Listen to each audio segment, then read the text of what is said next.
Good morning, Waterloo, and I told my students that I would be taping some videos during this time off, and since it's St. Patrick's Day, we're going to do a quick video on making corned beef and cabbage in a crock pot. So we've got our corned beef,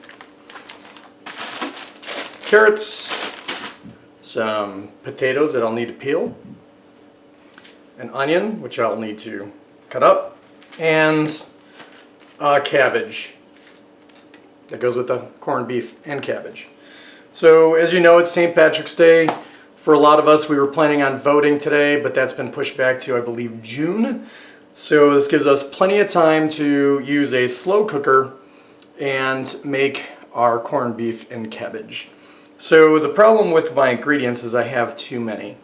They won't fit completely into my crock pot, but I will probably just use half the cabbage and maybe one less potato. Now, the way crock pots or slow cookers work is they cook over time. And once we put everything in and prepare everything, it'll take a while. So during that time, while this meal is contained, we'll talk a little bit about the Cold War and our policy of containment. Alright, so I've prepped everything while I paused it so that you wouldn't have to watch everything. The key here is I'm going to put some food right in the bottom, and then I'm going to lay the roast in there. And I've taken the roast and I've cleaned it and I've taken the fat off of it, but we're going to add the fat in there too. So what I like to do is throw some onions on the bottom. And a little more onions. And then some cabbage that I've chopped up.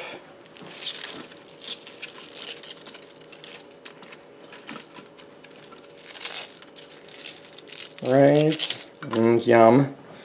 And some baby carrots. I like the baby carrots because they're already pretty much done and ready to go, and I don't have to peel them.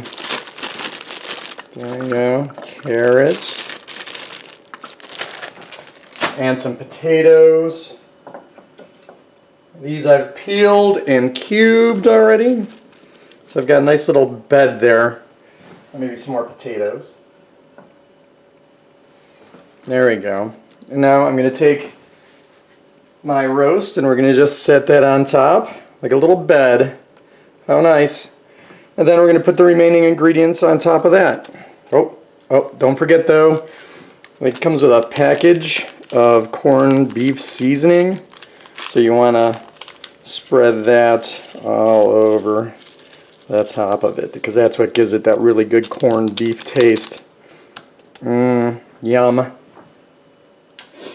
So my wife really likes the cabbage, so I'm going to make sure I get the cabbage in there.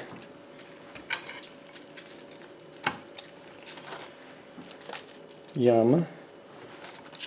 And now notice I only use half a cabbage because I was afraid of room being an issue. Some more of the potatoes here. Now every once in a while I'll toss some McCormick seasoning salts in there, the steak seasoning, because I like that. You can add a little bit of salt and pepper if you want. It really doesn't need it. The rest of this bag of carrots. Yummy. And then, just for good measure, I toss this in there because it adds flavor. It's the fat, no big deal.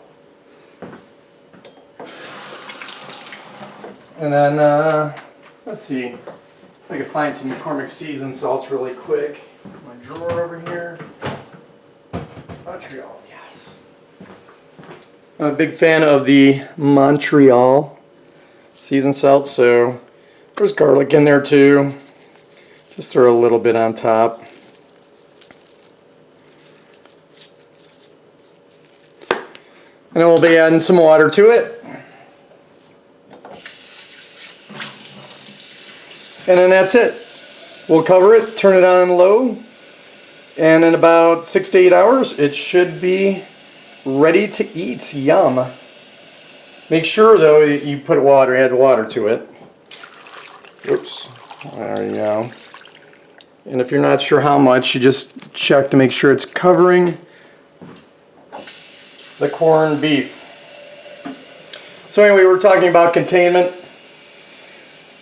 We'll be containing all that goodness in here with our lid. But when we were talking about Cold War containment, there we go. We know that President Truman put some policies into effect.